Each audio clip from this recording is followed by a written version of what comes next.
Sejam muito bem-vindos ao podcast O Mania de Cirurgia, o podcast do cirurgiano geral. Senhores, hoje eu estou alucinado, completamente maluco, e foi por isso que eu optei, sem avisar ninguém previamente, de fazer mais uma vez a abertura tradicional desse podcast, como a gente gosta de fazer, e faz muito tempo que eu não fazia assim.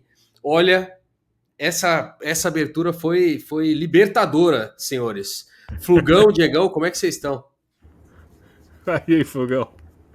Fantástico, né? Depois dessa aula que nós tivemos aqui na CDB com o Dr. Edson, o professor Edson, cara, uma das melhores aulas, como eu estava comentando aqui antes de começar o podcast, um professor que consegue juntar um tema chato, áspero, né, como histologia, fisiologia, fisiopatologia, de uma maneira aplicável, cara, é a maestria, é a excelência do ensino, né? Demora uns anos para fazer essa aula que ele fez. Não, maravilhoso. Pra você que tá ouvindo e não entendeu nada do que o Flug falou, o professor Edson Cury, o professor Edson Cury acabou de dar uma aula pra gente na comunidade do Bisturi. O professor Edson Cury é o titular de cirurgia pediátrica da escola. E ele é um cara muito bom. E o Flug tá mania, o Guto também com a aula que ele deu agora. O cara transitou entre a biologia molecular, a biofísica, a anatomia, técnica operatória, fisiologia, como se estivesse passeando na casa dele, né, Flug? E sucinto, né? Objetivo. Não, super objetivo. Não usou um artigo no slide. Um artigo. Também porque precisa, né? Chega um ponto que você não precisa mais ter artigo, né? Cara, é muito Sensacional, cara. Só que é só pra quem tá na CDB. É. Muito bom. E vai ter vaga ou não vai, hein? Vai. Vai ter vaga, pô, vai ter vaga. Agosto, né? A gente combinou. Ficou pra agosto, né? Então você que está ouvindo aí o Mania de Cirurgia e quer participar da comunidade do Bisturi, onde você vai ter aulas ao vivo quinzenais e todas elas ficam gravadas. Se você entrar agora na comunidade do Bisturi e começar a assistir as aulas gravadas já, você não termina esse ano. Tem mais de 60 aulas gravadas lá. Super atualizadas e de vários temas. Abdômen agudo, trauma, cirurgia pediátrica, soft skills, como pesquisar artigo na literatura, como montar a reunião de maior mortalidade. Muita aula, muita aula. É só a Netflix, só a Surgeflix para você assistir. Tem o grupo de WhatsApp. O grupo de WhatsApp é maravilhoso, né? Hoje a gente estava discutindo uns casos lá muito legais. Então você troca experiências com cirurgiões do país inteiro mesmo. Inclusive de outros países. Tem alguns colegas nossos de outros países. Acesso a alguns cursos que a gente faz. Por exemplo, quem entra na CDB tem acesso à cirurgia baseada em evidência, sobre leituras de artigos. Clube de benefícios. Você tem desconto em congressos, alguns que a gente consegue, manuscrito para você assistir vídeos de técnica operatória, assessoria de estatístico para sua tese, seu TCC, um monte de clube de benefícios. Você tem atualização diária, que pelo menos é o que eu mais gosto da CDB, né? Cada um gosta de uma coisa, mas todo artigo recém-publicado, eu estou dizendo recém-publicado assim, com 6 horas de publicação, 12 horas de publicação, ele é avisado na CDB. E esse é o segredo, ninguém sabe como, mas o artigo que acabou de ser publicado aparece lá na CDB. Tem 6 horas e plim, ele pinta lá. Esse é o segredo da CDB. E aí, se você quiser saber tudo o que acontece no mundo cirúrgico, antes de qualquer outro ser humano, sem ter que esperar outro congresso, nada, é só vir na CDB, em agosto, né? É isso aí. E o que a pessoa tem que fazer de hoje até agosto? Entrar no nosso link da bio, seguir os passos ali para deixar o seu nome na nossa lista, que a gente vai entrar em contato quando chegar a sua vaga. É isso aí.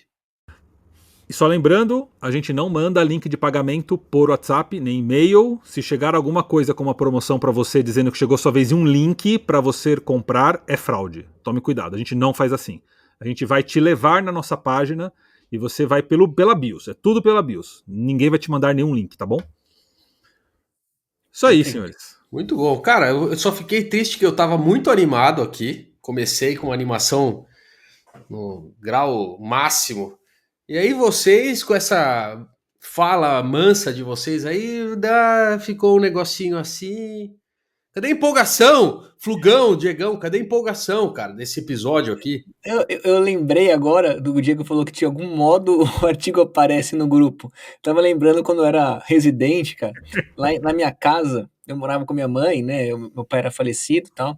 e lá tinha uma caixa mágica que eu jogava a camisa suja do plantão, ela aparecia limpa e dobrada no dia seguinte no meu armário. É Era sensacional mágico, isso assim, ó. aí. Ela aparecia lá, tudo limpinho. É sensacional, né?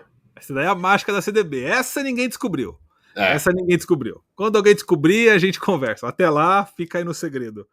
Mas então, Gutão, temos áudios de maníaco, temos mensagem de maníaco. Eu vou falar o episódio inteiro assim, como se eu estivesse super animado. É isso aí.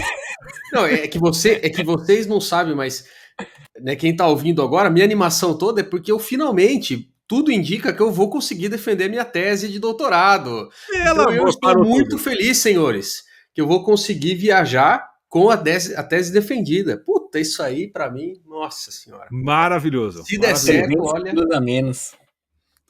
E Meu eu Deus. não posso negar a honra que eu tive em receber uma mensagem escrito assim: tudo bem, professor Diego, o senhor poderia participar como titular da banca do Dr. Carlos? Eu falei, meu Deus do céu, estarei lá honrando o Mania de Cirurgia e a comunidade do bisturi na banca do Dr. Carlos. Muito bom. Fantástico.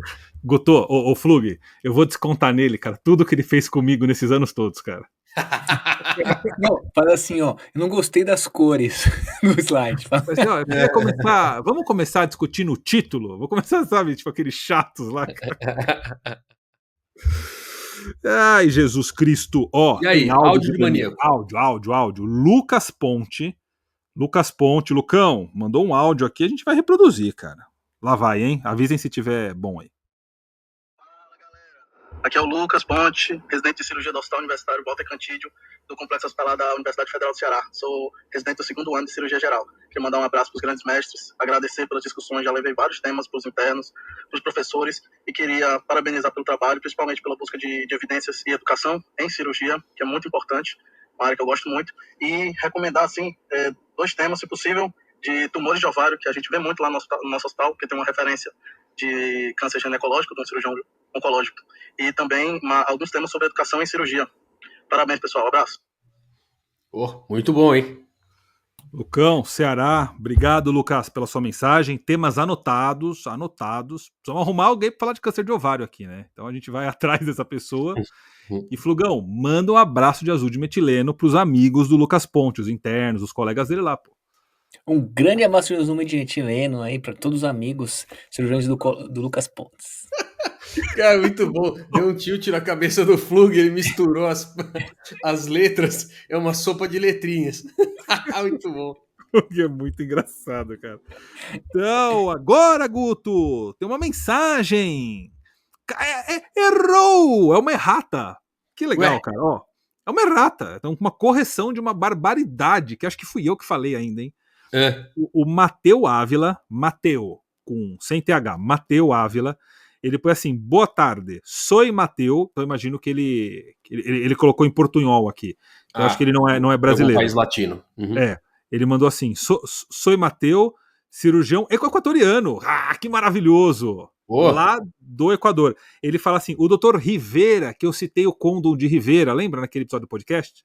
Ele fala: lembro. é mexicano. Só para corrigir, mexicano. Eu acho que eu falei que ele era argentino. Pode ser. Confundi os hermanos, né? Então, erramos e estamos corrigindo. Professor Rivera, ele conhece o Rivera. Então, Mateu, manda um abraço, professor Rivera. Agradeça-o pela sua inovação técnica, salvando vidas lá na escola. E aí o Mateu coloca aqui: excelente podcast. Muito obrigado, Mateu. Muito bom. Você vê? Isso aí. Senhores, sempre que observarem correções, mandem para nós, por favor, para a gente retificar aqui ao vivo. Com certeza. Muito bom. E que mais que a gente tem? Ó, não podemos esquecer que a gente tem. Já foi áudio do maníaco, a gente ainda tem áudio do patrocinador e não tem nenhuma mensagem de Spotify aí, de comentários dos maníacos? Muito bom, senhores. Rivera mexicano. Tá aí, recado dado, obrigado. Gutão, o pessoal pode mandar correções quando for, não pode? Como eu falei, né? Com certeza. Manda correções, aproveita que a gente tá aqui para corrigir os nossos próprios erros também. Muito bom, é isso aí. Excelente, senhores. E agora? O que tem agora? Agora é só uma coisa. Mensagem, áudio do patrocinador. Solta aí, Flugão.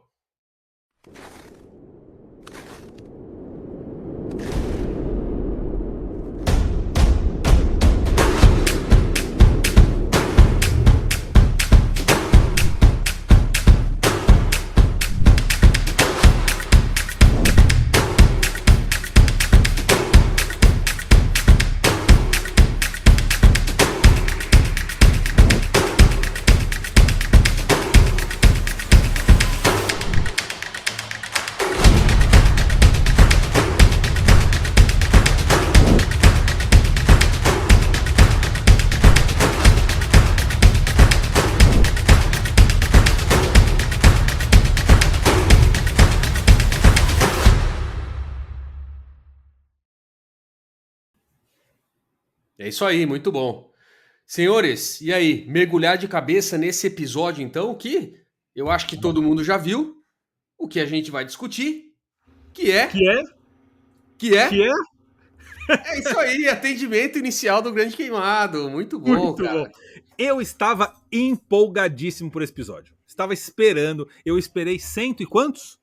150 episódios para falar de Grande Queimado e os senhores me boicotaram todas as vezes. Mentiras, a gente não sugeriu nenhuma. Mas era um episódio que eu queria muito. Eu tô bem feliz. O boicote vai continuar. A gente vai te boicotar hoje também. Não tenho dúvida. Inclusive, esquecemos de falar, antes de mergulhar de cabeça no episódio, né? Que satisfação incrível que foi para mim e pro Flug fazer o episódio do podcast anterior sem o senhor presente, Dr. Diego. Foi muito legal. Não sei se você reparou que você não veio algumas vezes. Mas é sempre sem graça quando eu não venho. Maravilhoso. Foi tão maravilhoso quanto. Pode olhar como foi maravilhoso. Pergunto pra qualquer um aí. Mas chega dessa lenga-lenga e vamos falar do Grande Queimado. Casos gravíssimos, 1 a 2% de todos os atendimentos de trauma das emergências desse Brasil de meu Deus chegam queimados. Nosso enfoque aqui será o Grande Queimado, né? Aquele queimado grave. E nós vamos discutir o atendimento inicial. Não vamos entrar na discussão sobre técnica operatória, isso aí vai ficar para um segundo episódio. A gente vai fazer o famoso ABCDE do Grande Queimado, certo? E quem vai moderar é o Guto, então eu já jogo a palavra de volta para ele. É o famoso, o básico bem feito. É o arroz com feijão bem feito. Famoso arroz com feijão bem feito. Muito bom, senhores, é isso aí. Então, estamos todos preparados ou não para mergulhar nesse episódio aqui? Preparados, excelente. Ó, vamos, como a gente combinou, né? Fazer uma abordagem aí de atendimento inicial. Como todo atendimento inicial, que os senhores que estão ouvindo já estão carecas de saber, tão carecas quanto o Diego, que a gente vai seguir uma estrutura tipo ATLS, né? E quando a gente fala do ATLS para o queimado, para o grande queimado, o A é lesão de vias aéreas, né? O A é a avaliação das vias aéreas para esses pacientes também. Vamos lá, vamos falar disso aí. Diegão, você quer começar? Tem algumas coisas que são importantes, né? Eu tenho duas destacadas aqui para discutir também com vocês, que eu acho que é bom chamar atenção, mas eu acho que seria legal você começar contando um basicão. Imagina que chegou um paciente queimado grave, né? E aqui eu tô pensando via aérea, né? Então eu tô pensando naquele paciente que tem um risco de lesão inalatória. Então eu queria que você desse uma pincelada aí, como que você faz para pensar que esse paciente tem potencial para ter uma lesão inalatória? A gente vê vários tipos de mecanismo de queimadura, né? Tem tantos aí para discutir. Qual que é aquele que deixa você, preocupado? Meu, esse cara pode ter coisa na via aérea, eu vou ter que me preparar. Como que você faz isso aí? Ótimo. Então, acho que o importante é todo mundo entender que quando o paciente está num ambiente de queimadura, ele pode ter diferentes possibilidades de queimar sua própria via aérea. Então, isso faz com que a lesão de via aérea seja classificada em 3 grupos que não são independentes, eles podem coexistir, tá? Então, a queimadura de via aérea tipo 1 é aquela que a gente está mais acostumado a ver e discutir, que é a queimadura da via aérea superior pelo calor mesmo. O paciente inala, inspira gases e ar quente, muito quente, e ele queima vibriça, sobrancelha, mucosa nasal, mucosa da boca, glote, faringe, língua, lábio, e é o que todo mundo está acostumado, que são aquelas descrições clássicas de queimadura de via aérea superior. Como que você percebe isso? Mecanismo de trauma, queimadura em lugar fechado, geralmente com inalação de gases quentes, e o exame físico, né? Aquela secreção meio carbonácea na boca, tosse, rouquidão, estridor, e visualizar a queimadura mesmo da face e tal. Existem casos em que existe aquela explosão, aquele flash, né? Que o paciente ele chamusca o rosto, mas não inala a fumaça. Mas isso é muito difícil de saber, até que se prove o contrário, a gente considera que ele queimou a via aérea superior. Eu acho que essa tipo 1 é a mais grave, a mais importante, porque é a do edema de glote. É a famosa do edema de via aérea, que se você não entubar na hora, depois é muito difícil. O que a gente não pode esquecer é que não tem só essa. Tem a tipo 2, que é o indivíduo que inala fumaça. Então, além da queimadura, vamos dizer assim, térmica, né, de calor, ele tem também a queimadura química. Então ele vai inalar gases, fumaça, fuligem, que vão ocupar os seus alvéolos. Tipo 2. E a tipo 3 é a toxicidade sistêmica da inalação de monóxido de carbono. Que aí ele vai trocar na sua hemácia, no seu carregamento, o oxigênio pelo CO. O monóxido de carbono tem muito mais afinidade pela hemácia do que o oxigênio. Então ele vai lá e... Ó, Flugão, tô falando de fisiopatogenia aqui, hein? Depois você me elogia aí, que nem falou o professor Ed. Curtindo. Tá curtindo? Ele vai lá e troca o oxigênio com o CO2. Então os 3 tipos podem coexistir. O paciente pode ter queimadura térmica, pode ter fuligem na via aérea e pode ter intoxicação por CO. A diferenciação disso é difícil, né? Claro que o indivíduo que inalou fuligem, que inalou fumaça, tem que ter o contexto da fumaça, do ambiente fechado. O indivíduo que intoxicou por cianeto ou CO, ele tem que estar nesse ambiente por um tempo maior de exposição. Mas é muito difícil. Quando o paciente chega, a gente não tem essas informações, né? Então, até que se prove o contrário, o paciente tem os 3 tipos de lesões. Fala, Flugão. O contexto mais emblemático disso foi o acidente da Boate Kiss, né? Em Perfeito. que o atendimento era recheado de pacientes sem lesões corpóreas, né? Mas com lesões graves pela inalação pelo espaço confinado. Essa informação do confinamento, respirar por um tempo num ambiente fechado, é uma das informações mais importantes a serem requisitadas, porque é essa que vão ter os desdobramentos mais graves no pulmão, intoxicação de CO e por aí vai. Sim. E aí, acho que, Guto, sendo muito prático, né? Como você não vai saber, talvez o pessoal pergunte, mas aí como é que eu faço, né?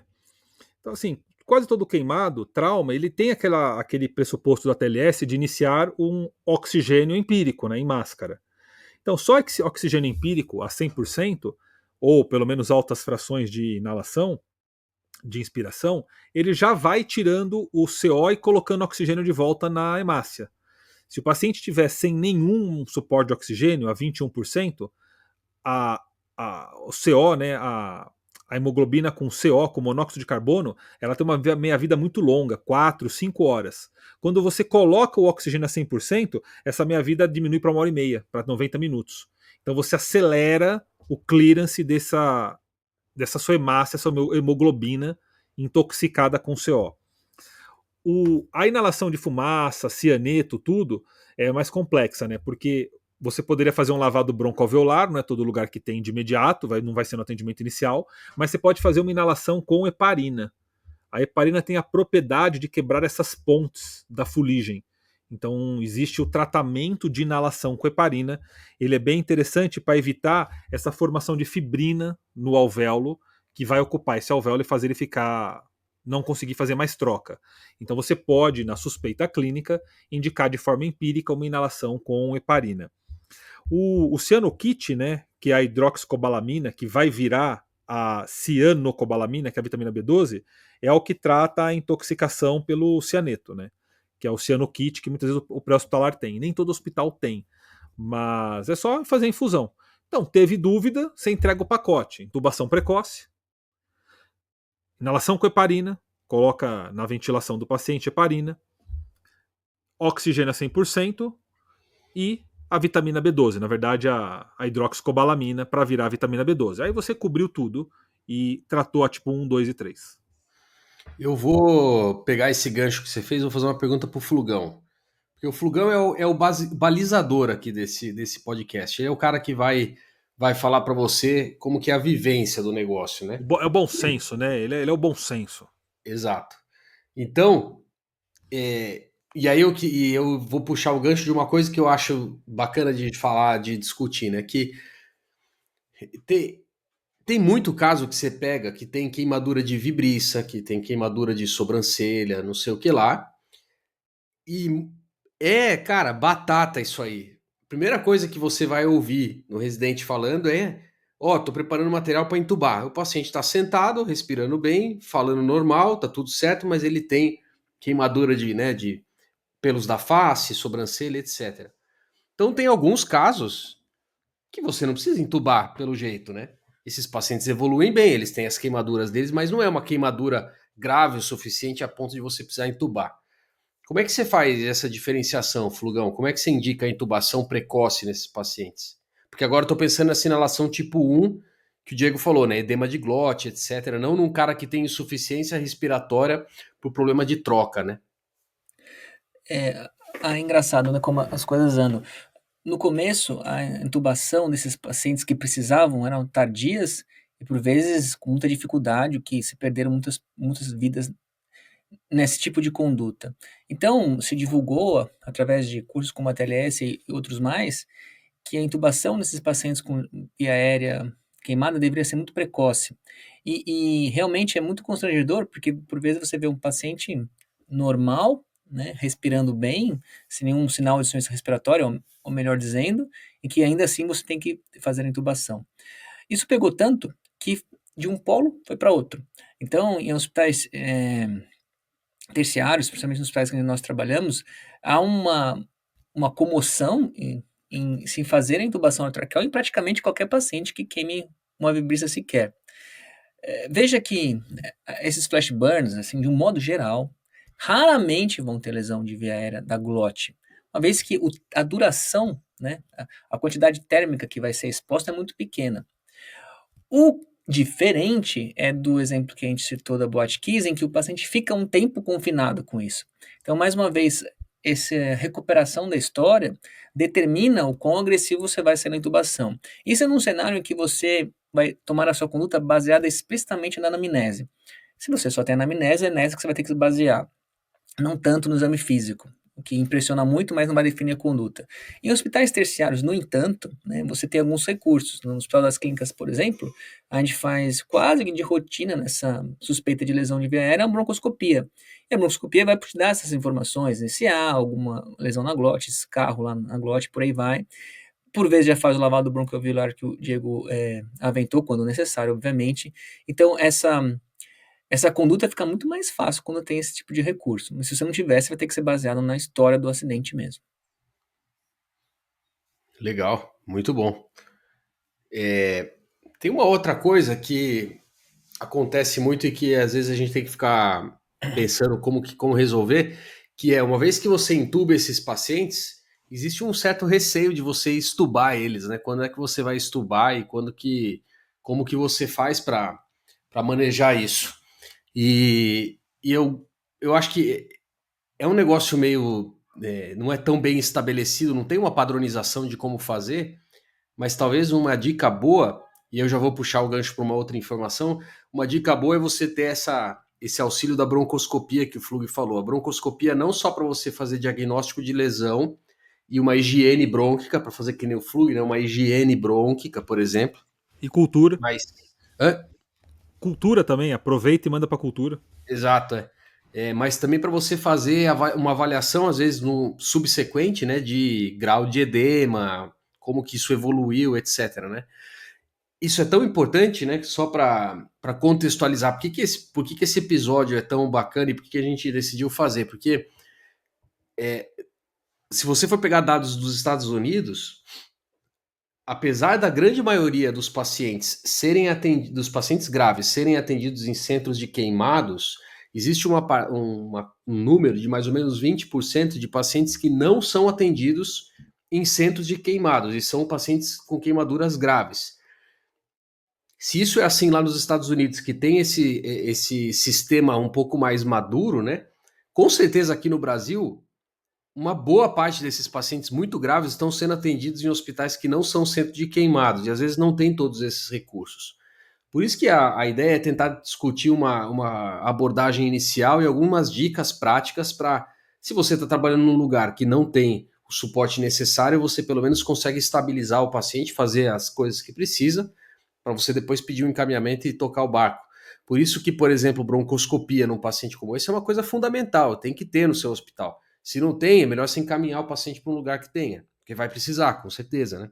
Sim. E aí a gente discutiu um pouquinho aqui das medidas que a gente faz também para tentar desinflamar um pouquinho, reduzir o impacto fisiológico da queimadura, né? E acho que essas são as dicas mais importantes, né? A gente falou em... Oi, fala. Não, falei boa. Letra A e letra B foi, né? Exato, é isso que eu ia falar. Então, porque a gente comentou então sobre a lesão da via aérea Isso. e a gente comentou sobre o tratamento com a broncoscopia, com heparina, a questão do cianeto, etc. Então a gente deu uma pincelada nesse A e B, né? Principalmente acho no que A e B. a mensagem mais importante do pessoal é: não é todo mundo que precisa entubar, mas se desconfiar, entube. E lembrar que não existe só esse tipo de lesão. A tipo 1, tem a 2 e 3. Que precisa suplementar oxigênio para tirar o CO. E lembra que na saturação de pulso não altera. A oximetria de pulso não diferencia a saturação de monóxido de carbono por oxigênio. Então o paciente vai estar saturando lá 95%, 96% em insuficiência respiratória aguda. Então precisa suplementar oxigênio e fazer a hidroxicobalamina. Acho que essa aí é a Fazer dica. gasometria arterial. Gasometria arterial, tudo, o pacote completo. Mas toma cuidado com porque o infravermelho é igual, né? O desvio do vermelho é igual, do CO pro oxigênio. Gostou, Flug, que eu falei de física agora? Cara, isso é Ficou bom. muito bem lembrado, é animal isso aí. Muito bom. Só acrescentar o lance da broncoscopia, né? Fazer E a broncoscopia bronco, precoce nesses pacientes que isso acaba valendo a pena, né? Muito bom, senhores. Letra Acho que... C. Hã? Letra C. Então é isso aí, acho que letra C, né? Bom, letra C, se a gente for pensar o parâmetro que a gente usa para destacar o que é o C, é a parte de circulação e perfusão, né? Quando a gente fala de queimadura, paciente queimado grave, né? A gente Sim. vai estar inserindo nessa situação aqui aqueles pacientes que estão com grandes áreas de queimadura, então eles vão ter um impacto metabólico, impacto circulatório, que é muito importante, por isso a gente tem que ficar atento com isso. Veja que existe uma diferença entre o impacto metabólico e fisiológico da queimadura, do processo inflamatório, é diferente do impacto metabólico fisiológico do que a gente acabou de falar, que é a lesão de inalação tipo 3, que é a toxicidade específica de monóxido de carbono e cianeto. Então, agora é a questão fisiológica de você perder volume, de você inflamar demais, então você vasodilatar demais e por aí vai. Então, essa aqui é a discussão, né? Boa. Então, vamos tocar naquele assunto que todo mundo deve estar pensando agora. Na hora que chega um grande queimado, a primeira coisa que passa na cabeça, depois dessa parte da via aérea, é: bom, beleza, vamos repor volume. E aí a gente aprende um monte de fórmula para repor volume. Tem o Parkland, tem a fórmula, a regra dos 9, tem um monte de coisa, né? Eu acho que seria bacana a gente ir comentando isso aqui, né? Vamos voltar então, Diegão. Como que você sugere que seja feita a reposição volêmica? Qual que é a estratégia que tem que ser usada hoje em dia aí? Boa. E eu estava ansioso por este episódio para este momento.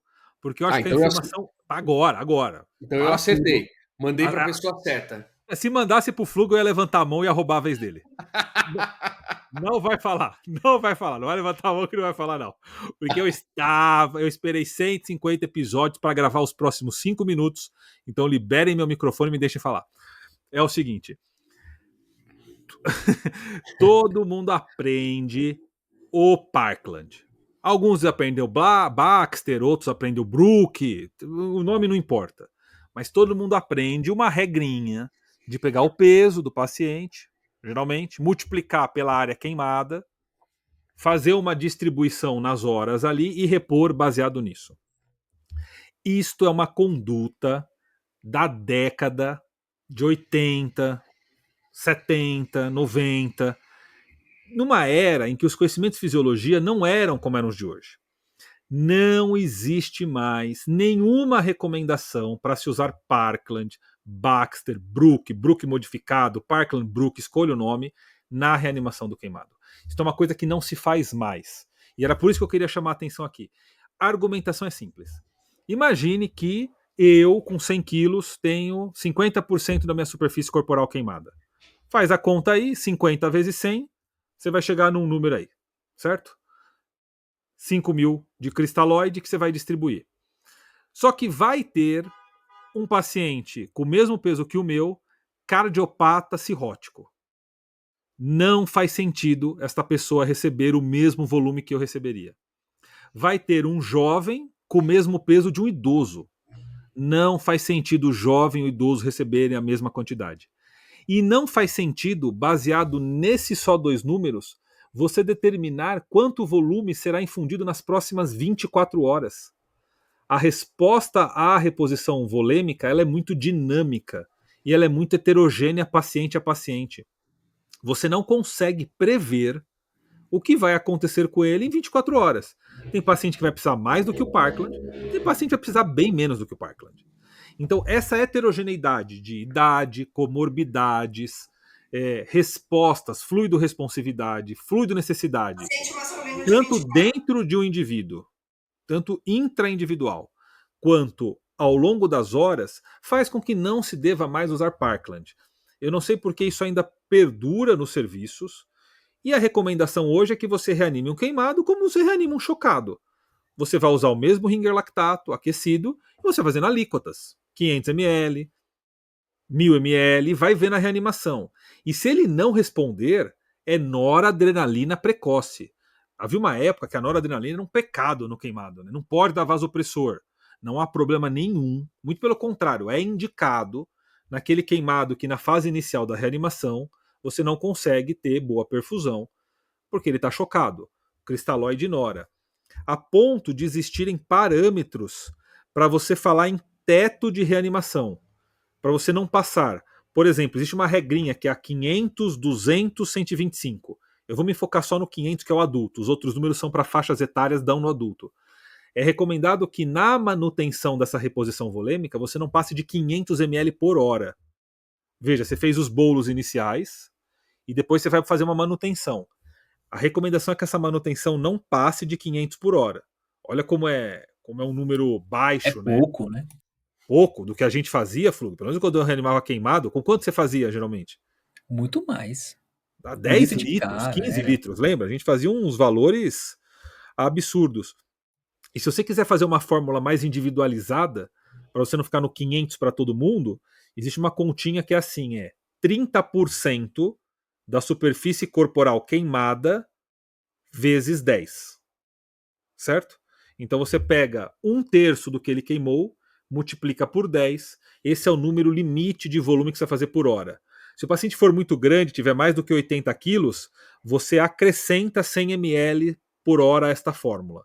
Então, 1/3 da superfície corporal queimada, 30% vezes 10, é o volume máximo por hora. Se for maior do que 80 quilos, mais 100 nisso daí, né? A cada 10 quilos acima de 80. Então, hoje a literatura trabalha com restrição de cristalóide no queimado. Vou repetir, hein? Restrição de cristalóide, igual é na sepse, igual é no trauma. Não é para sair abrindo volume em todo mundo que nem louco. Noradrenalina precoce e reanimação baseada em metas e parâmetros hemodinâmicos avaliados continuamente. E você vai decidindo caso a caso. Essa é o que eu queria falar. Tem mais coisa, mas agora eu deixo para vocês aí continuarem. Muito bom, né? Finalmente, porque eu achei que a gente ia finalizar o podcast daqui a 1 hora com o Diego falando. Muito bom. Flugão, o Diego falou bastante desse negócio dos endpoints, né? O que você, assim, vou dar volume de forma individualizada, alíquotas menores. E aí ele falou assim: você vai dando isso aí até vai dando volume e vai observando a melhora clínica, a melhora de perfusão, etc. Eu achei super bonito isso aí que o Diego falou, só que eu tô aqui agora desse lado ouvindo, eu falo assim, cara, eu quero saber como é que eu faço para saber se o meu paciente está de fato melhorando, o que eu uso de parâmetro de perfusão, será que é melhor usar a diurese mesmo, que a gente usava antes? Será que tem alguma outra alternativa? Tem alguma outra coisa que a gente pode olhar? Ou deve somar um com o outro? Como é que você faz isso aí, Flugão? Cara, eu estava falando que estava pensando várias coisas, estava viajando aqui. Eu não posso viajar muito, senão o podcast se perde. Mas vamos lá, não existe. Eu vou deixar para nossas aulas isso aí. não existe um elemento, óbvio. Não vai ser a diurese, ou a gasometria arterial, ou a lavagem do lactato, ou a queda da ureia, ou o melhor enchimento da pressão da cava, e por aí vai, ou Swan-Ganz, enfim, né? Você vai analisar todos ao mesmo tempo. É claro que, dentre todos esses elementos possíveis que você pode analisar, o que ganha evidência, de fato, é o débito urinário. O outro, em termos laboratoriais, é a ureia, né? Tem uma evidência maior aí, principalmente no queimado. Mas no final, eu acho que a resposta de excelência vai ser uma análise multivariada de todos esses fatores. Muito em breve, algum maluco vai pôr esses cálculos aí numa inteligência artificial, você vai preencher os dados, ele vai dar exatamente o quanto você tem que fazer de volume. A gente está chegando muito próximo a isso, cara. Essa coisa de análise multivariada com inteligência artificial vai ser a grande revolução da medicina. Anota aí. Pega um bloquinho e pode anotar. Diego, você não está anotando. Peraí. Vou pegar meu bloquinho aqui. Peraí. Adriano Flug falou no dia tal. Dia 4 de junho de 2025, hein? Sabe o que o pessoal da emergência gosta bastante? Lactato e ultrassom point of care. Eles também, igual a sepse, né? Você vai vendo. Tinha gente que fala que o lactato não podia usar no queimado, mas pode sim. Lactato e point of hematócrito, lactato, point of care são medidas interessantes. Point of care eu digo delta variação de cava, contratilidade cardíaca, linhas B no pulmão, o mesmo racional da reposição. A grande sacada da literatura atual é que não é diferente de animal queimado em relação a uma pancreatite aguda, por exemplo. Não tem muita diferença. Antigamente tinha, era uma fórmula especial para o queimado. Hoje não tem. Igual você trata uma pancreatite aguda, você trata um queimado. Você consegue extrapolar muito do conhecimento. Tá? Eu ia te perguntar isso aí. É parecida, né?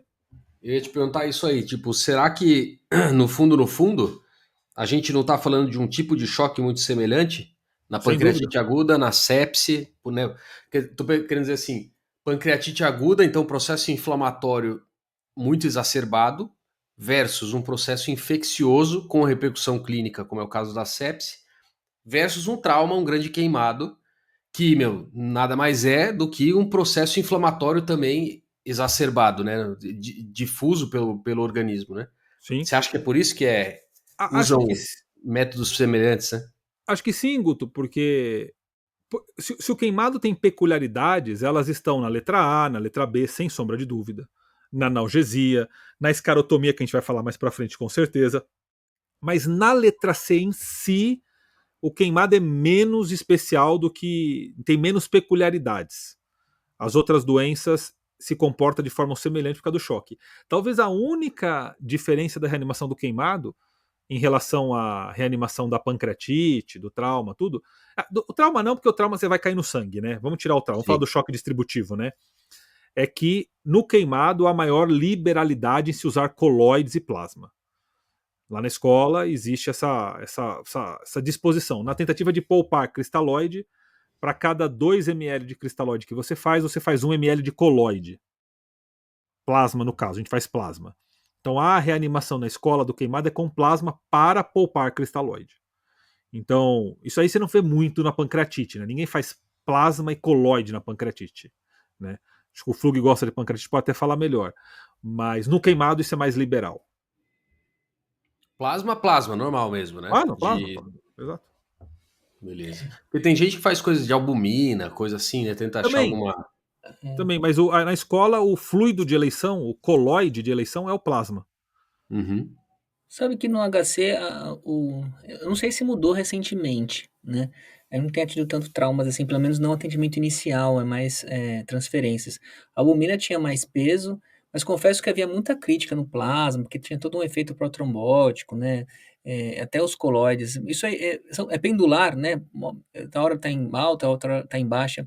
Acho que um conceito importante, já voltando para fisiologia, é que muitos cirurgiões e médicos confundem a perda do epitélio, em que se pressupõe a perda de líquido. Então, esse sujeito queimou muito, então ele vai perder muito líquido, ele precisa de mais, vão fazer fórmulas grandes para repor.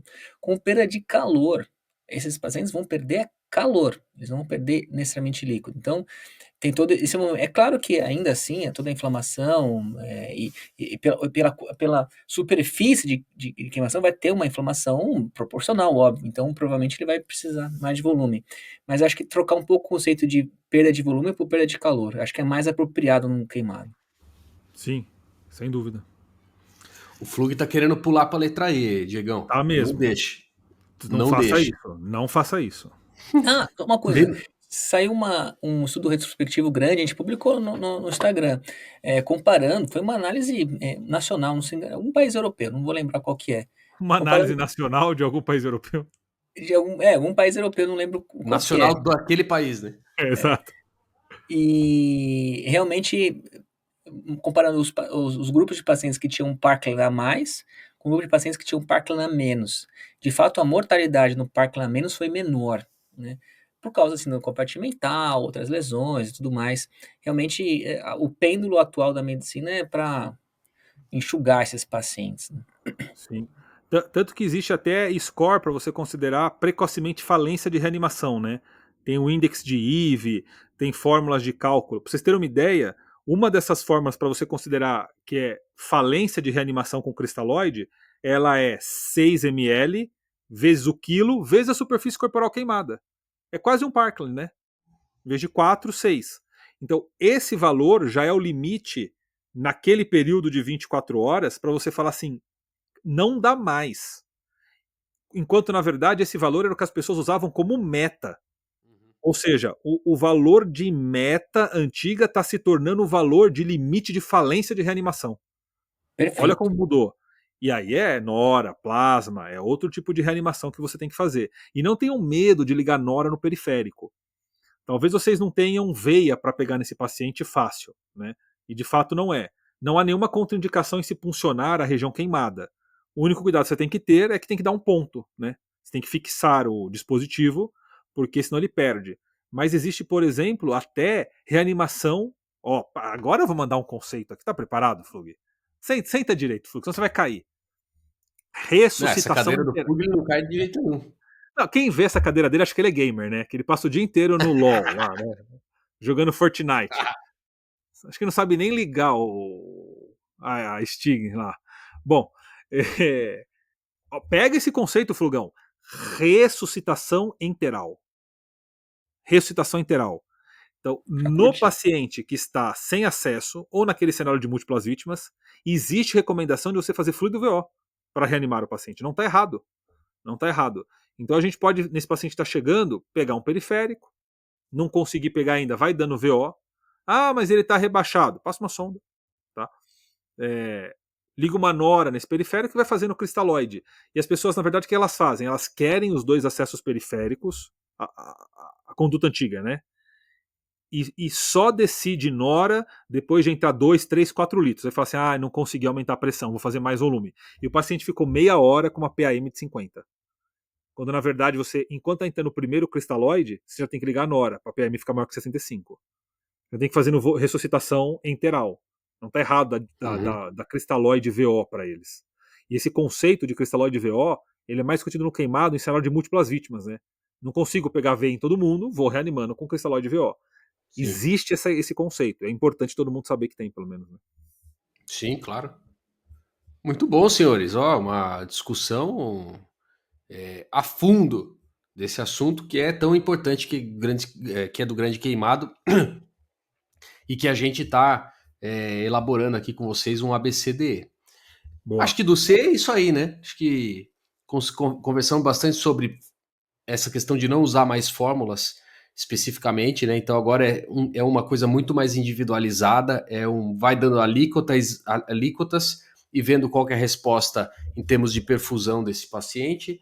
Lembrar então desse conceito da ressuscitação interal que o Diego falou, desse conceito de você puncionar uma área queimada. É claro que a gente sempre tenta evitar, mas às vezes não dá, porque está queimado inteiro, você punciona e dá um pontinho para ajudar a segurar o seu acesso, né?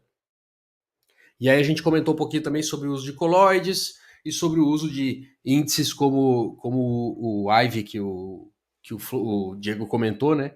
Para a gente considerar a falência da ressuscitação. Lembrem-se das outras estratégias que a gente tem. Noradrenalina, o próprio coloide mesmo para ajudar nesses casos, né?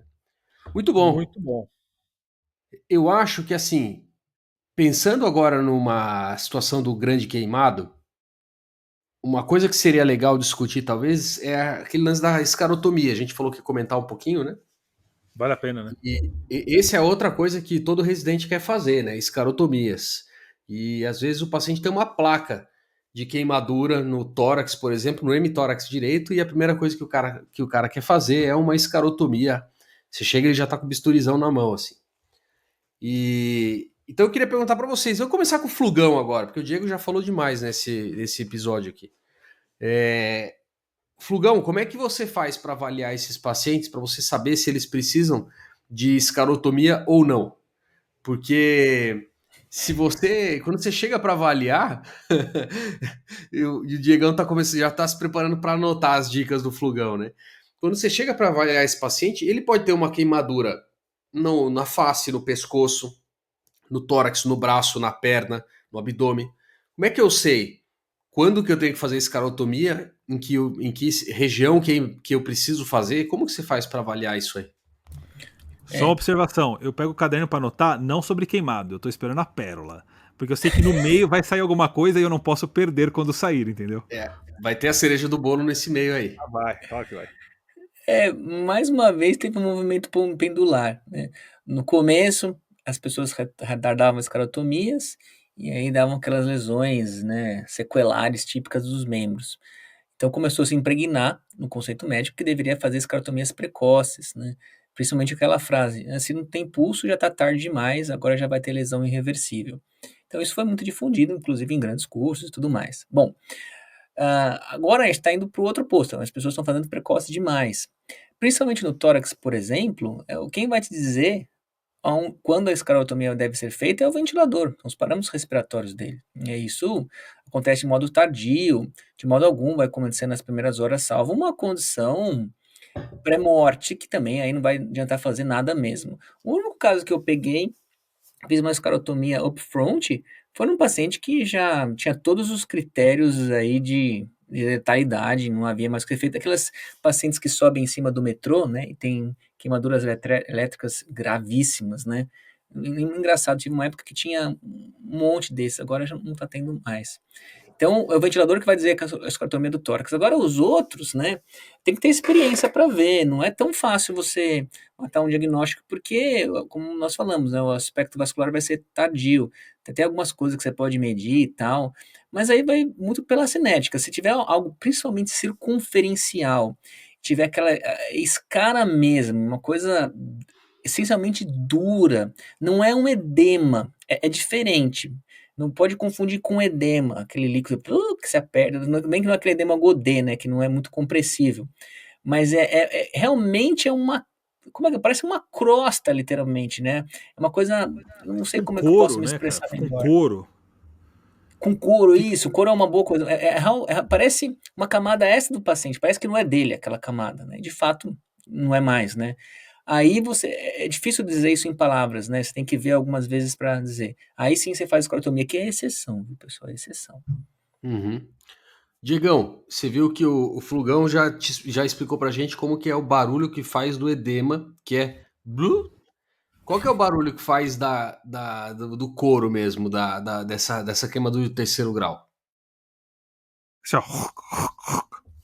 Ah, beleza. Então pronto. Então tem esses dois Entendeu? pra gente diferenciar. E me fala uma coisa, pô. Existem formas de você. E tô pensando aqui, né? O Flugão falou da escarotomia do tórax porque a gente está preocupado com ventilação. A gente pensa em escarotomia de membros, por exemplo, porque a gente está preocupado com síndrome compartimental. Tem escarotomia de pescoço, por exemplo, com a mesma, né, com o mesmo racional, vamos dizer assim, e às vezes Sim. até, dependendo de como for uma queimadura, por exemplo, circunferencial abdominal, pode refletir ou pode resultar, na verdade, numa síndrome compartimental num segundo momento, né? Você vai dando Perfeito. volume, ele vai edemaciando dentro da barriga, mas não, a parede abdominal não é mais complacente. Aí você tem também, então, síndrome compartimental abdominal por conta de um problema de queimadura circular.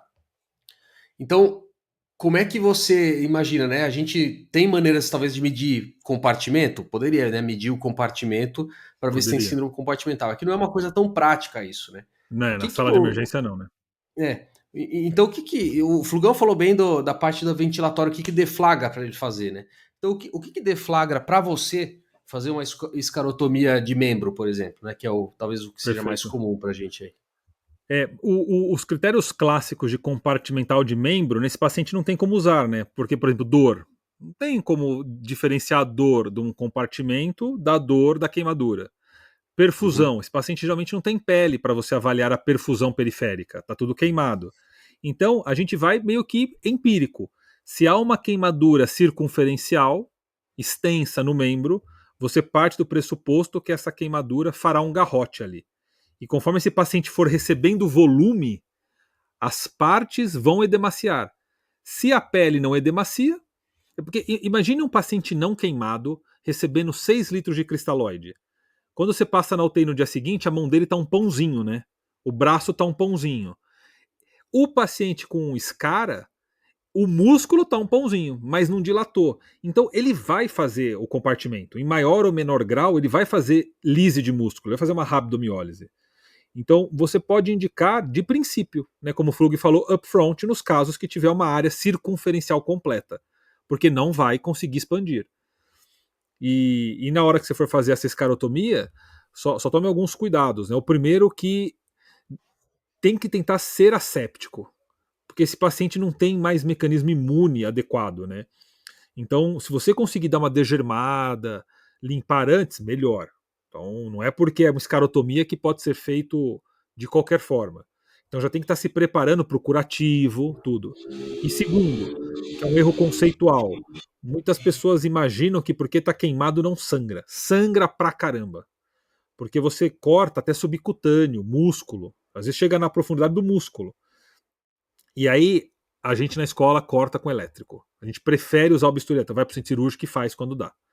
Quando não dá, toma cuidado, porque vai sangrar muito. E esse paciente já está chocado. Então tem paciente que ele exsanguina pela escarotomia. Então tem que tomar muito cuidado com isso. Se puder ser feito com elétrico, ambiente estéreo, melhor ainda. A técnica em si tem que olhar as figuras, né? Não dá para eu explicar aqui. São aqueles Hs. São vários Hs. Mas aí facilmente, se você colocar um diagrama no Google, aí você encontra esse H. Tá. E você não fica preocupado. Fala, Flugão. Cara, esse lance do sangramento é mesmo, cara. Sangra, tá vasodilatado, né? Sangra tudo, Flávio. Sangra. Eu ia perguntar para você. Imagina só desculpa, o pessoal imagina que queimou e trombosou o vaso, né? Mas nada. Sangra demais, cara. Não, eu ia te perguntar, você não fica preocupado de como vai ficar a cicatriz desses pacientes depois? Tipo no braço, no tórax?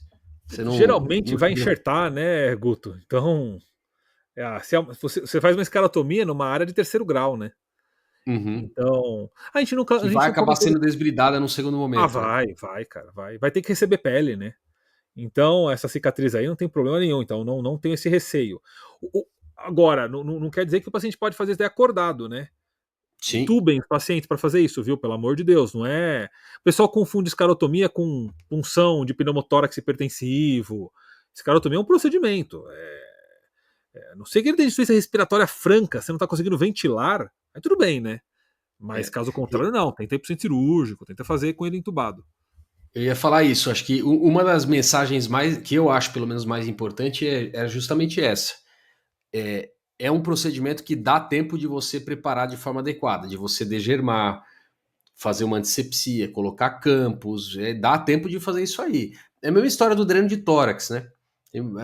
Sempre tem esse negócio de essa aura heróica da cirurgia do trauma, de você...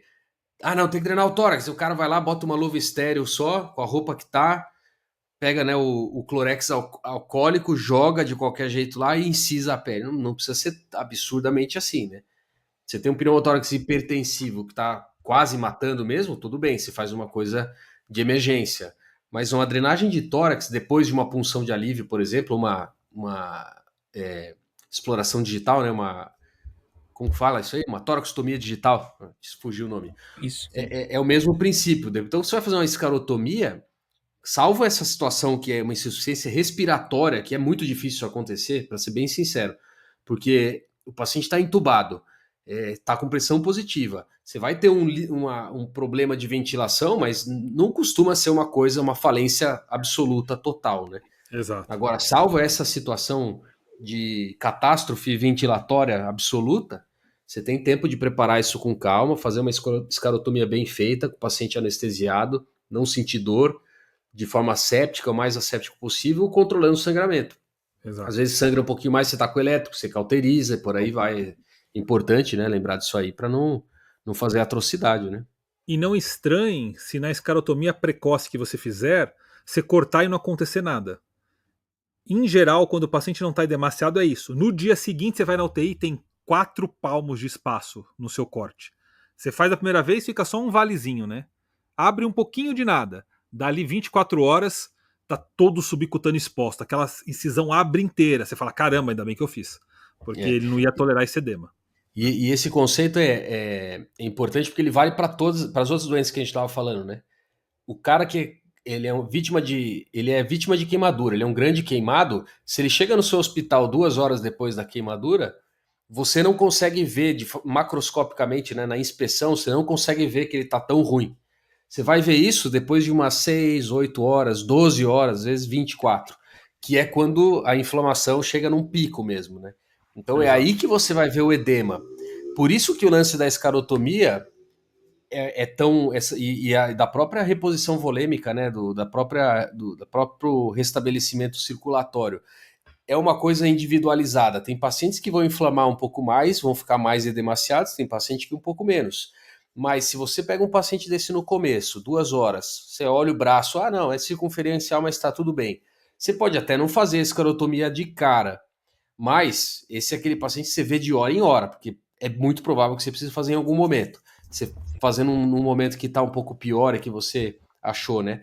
É sempre bom tentar fazer antes, porque a evolução natural é essa, né? Você vai dar muito volume, ele já está muito inflamado, ele vai inflamar mais, vai fazer um edema maior e vai ter problema, né? Mas não se esqueçam, não subestimem o aspecto da inspeção dos pacientes assim que eles chegam, porque não é assim que vai ficar. Depois de umas 8 horas, 12 horas, vai ficar muito pior e vai se mostrar de fato como que é, né? E esses detalhes são importantes porque aqueles cursos de atendimento inicial ao grande queimado, tipo aqueles da ABA, né, da American Burn Association, eles não entram tanto no detalhe técnico dos procedimentos. É um curso mais para o médico leigo, não cirurgião, né? É um médico não especialista. Então ele discute uma fórmula tal. O que a gente está discutindo aqui são as últimas evidências, né? O que a gente está falando aqui está para o ATLS, assim como o atendimento do queimado está para o ABA, né? A gente não está falando de um protocolo universal, a gente está falando de fato de uma medicina baseada em evidências, entregando aquilo de forma individualizada para aquele seu paciente. Acho que isso é importante chamar atenção. Muito bom. Acho que é isso aí, né? Falamos ABCD. Acho que estamos indo para a parte de exposição agora. Fala, Para Flugão. terminar, né? Tem uma coisa que me irrita, essas coisas de ficar aquecendo a sala para receber paciente. Todo mundo fica passando calor e não adianta nada. Não tem nem nenhuma ficar aquecendo a sala. Todo mundo fica nervoso. Bom, então aquela sala fica suando, o residente assim suando com óculos embaçados, né? Põe o colchão térmico, é isso que importa. Não fica aquecendo a sala que isso aí é besteira. Aquela manta laminada, né? Aquilo ali é fundamental, cara. É animal. Aquela malha de alumínio, parece um alumínio, né? Aquilo ali esquenta aqui. Já se cobriu com aquilo? Queima, cara. Tem que tomar cuidado. Uma vez Tá eu peguei falando uma. o que o pessoal traz do pré-hospitalar? Aquele negócio fininho, parece aquela manta Sei. térmica, né? Laminada, né? Uma Sim. vez eu pedi uma pra eles, pra testar. Eu tava de plantão, eu levei pro conforto e fui dormir. Malandro, 5 minutos você tá pingando suor com aquele negócio. Você não Caramba. dá nada, né? Você fala, essa porcariazinha aqui, isso aqui não esquenta nada, que esquenta um edredom. O quê? O negócio esquenta demais, cara. Ele reflete o infravermelho, né? A nossa própria radiação, ele reflete, você faz um efeito, tipo, efeito estufa, praticamente. Caramba. Esquenta demais. Façam um teste, peguem uma, pede pro APH, é baratinho, eles têm um monte, pede uma e se cubram com ela pra vocês verem. Animal. Eu não sei se foi impressão minha, mas o Flugão mergulhou de cabeça no E e já falou da manta térmica sem nada, né? Muito bom, só para, né, quem tá ouvindo entender, o Flugão se adiantou aqui, se agigantou nesse podcast e se adiantou falando da parte da exposição, que é justamente o cuidado que a gente tem com os pacientes em relação à hipotermia. Senhores, não se enganem, os pacientes grande queimado, esse paciente vai fazer hipotermia muito rápido. Você pensar, não, queimado, ele tá quente, né? Vou jogar água fria. Pelo amor de Deus, não faça isso. Não tente esfriar de nenhuma maneira isso, porque ainda mais quando é grande queimado, se você for tentar esfriar toda essa área, é um negócio complicado. É muito diferente de você ter uma queimadura, por exemplo, da palma da mão, do Sim. dedo, coisa assim. Aí você consegue esfriar isso e não vai ter impacto fisiológico global. Mas num grande queimado, isso aí com certeza vai. Então a gente precisa ter estratégias para evitar o máximo possível hipotermia nesses pacientes, né? O Flugão já se adiantou e falou algumas, né? Já falou da manta térmica, já falou que ele não gosta que esquente a sala, é para esquentar o paciente, para colocar a manta para ele esquentar. O que você tem mais de sugestão aí, Diegão, que a gente tem que fazer? Só um disclaimer aí, quando a gente fala grande queimado, a gente não tá falando aquele grande queimado da aba, né, que é o de transferência, a criança, o 10%, o perineal, a gente tá falando do grande queimado do indivíduo que queimou muito, né, a gente tá usando nesse sentido, o queimado grave. Então, Gutão, fluidos aquecidos, todos sempre, né, evitar deixar o paciente exposto para ficar tirando foto, né, tá atendendo, o indivíduo tá pelado lá, e aí demora, aí onde a sala fria faz diferença, né. Se você não fizer isso, nada impede de você colocar a manta na metade de baixo, avalia a metade de cima, joga a manta para cima, avalia a metade de baixo. Acabou o atendimento, cobre de novo. Imediatamente. A primeira coisa que o pessoal faz é rasgar aquela manta laminada do APH e jogar fora.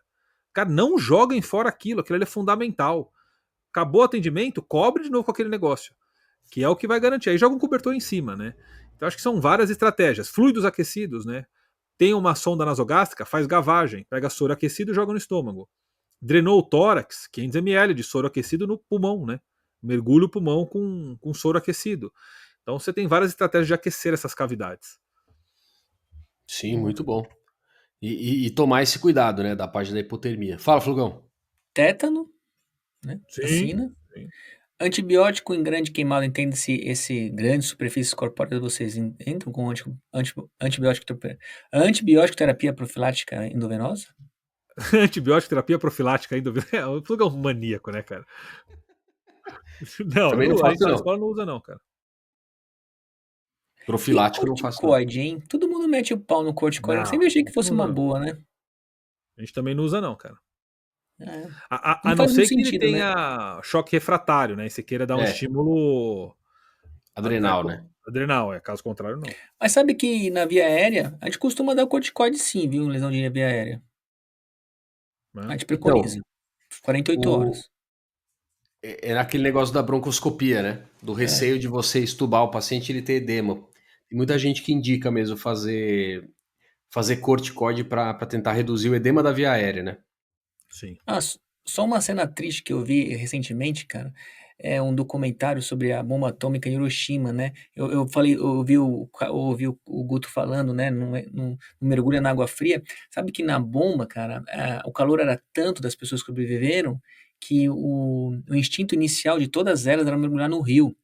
E aí tem foto, cara, que o rio era coberto de corpos, cara, só corpos assim. Nossa, cara, você tá Quase louco. todos os corpos estavam no rio por causa do calor. E aí a reação até se exacerbava, que era radioativo, né? Deu um documentário no Netflix, bem interessante sobre isso aí. Caramba. Você tá louco. Flugão do céu, você deixou esse episódio, esse final desse Sombrio, né? episódio sombrio, né? Então, tive uma ideia. Tá. Não, fala aí. Porque eu ia fazer um comentário da letra E, que na verdade é um F. Eu ia pedir para você fazer esse aí mesmo. Já Pode? que o Flug quase derrubou a gente aqui, é sua vez agora de fazer o up. Não, só uma peculiaridade, porque a gente, quando discute abdômen aberto, a gente condena o Bogotá, né? De uma forma muito veemente. Eu acho que talvez uma das únicas situações, teria que pensar se tem outra, na cirurgia que o Bogotá é recomendado é no abdômen aberto do grande queimado. Porque o paciente tem aquela queimadura da pele do abdômen. Primeiro, o plástico não cola. Você cola, umedece, ele descola. Você cola, umedece, ele descola. Segundo, que às vezes tem uma pele ali que ainda vai sair. Você cola, a hora que você tira, você arranca o resto de pele que ele tinha. Às vezes já tem um enxerto naquela região. Você não pode colar nada em cima. Então, uma das pouquíssimas situações que ainda existe possibilidade de usar o Bogotá é naquela queimadura de abdômen, de parede, que você ainda não decidiu se vai ser uma área receptora, doadora, se está muito sudoreico ou não, que você não consegue fazer o vácuo. E aí você tá autorizado a fazer o Bogotá, uma das pouquíssimas situações. Depois que organizar tudo, você pode passar para o vácuo. Mas evitem colar aquele plástico muito extenso, tórax, abdômen, períneo, numa superfície que você não sabe o que vai ser ainda dela, né? De repente, a única área doadora que o paciente vai ter para alguma região do corpo. E aí E acaba estragando, né? você estraga a hora que você cola o plástico. Então tem que tomar esse cuidado. Depois que tudo se organizar, o vácuo é indicado. Mas numa fase de dúvida, o Bogotá ainda tem espaço. Não é tão criticado quanto se é em outras situações, né? Muito bom, senhores. Chegamos ao fim deste episódio fantástico, fabuloso, espetacular do podcast Mania de Cirurgia, podcast do Cirurgiano Geral, que é o seu congresso semanal de cirurgia geral, discutindo os assuntos mais relevantes da área da cirurgia geral e da emergência cirúrgica, para vocês poderem se atualizar aí no carro, se atualizar na academia, inclusive. Vou pedir pro Diegão, né? Ou pro Flugão, quem que vocês querem? Quem que quer dar o recado do que o maníaco tem que fazer nesse momento que ele tá ouvindo, ó, Flugão, que ele tá ouvindo esse podcast, Flugão, o que você acha que o cara tem que fazer aí? O cara ou a cara? Flugado, hein? O cara não conseguir não fazer. Fala numa animação que ele fala assim, eu não posso negar isso pro Flug.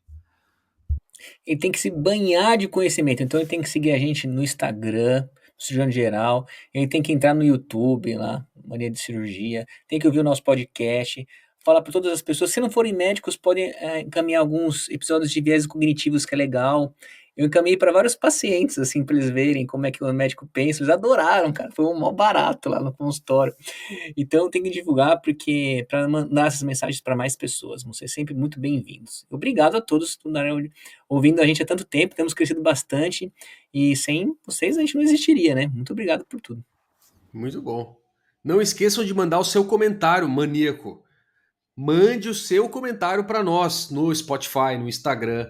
Pode ser áudio do maníaco, pode ser comentário escrito do maníaco. O que vocês quiserem que a gente vai ler aqui no episódio para vocês, para a gente poder interagir um pouquinho mais. Beleza, senhores? Recados finais aí, alguma coisa? Nada, só o famoso adiós azuleico metilenoico do Flugão.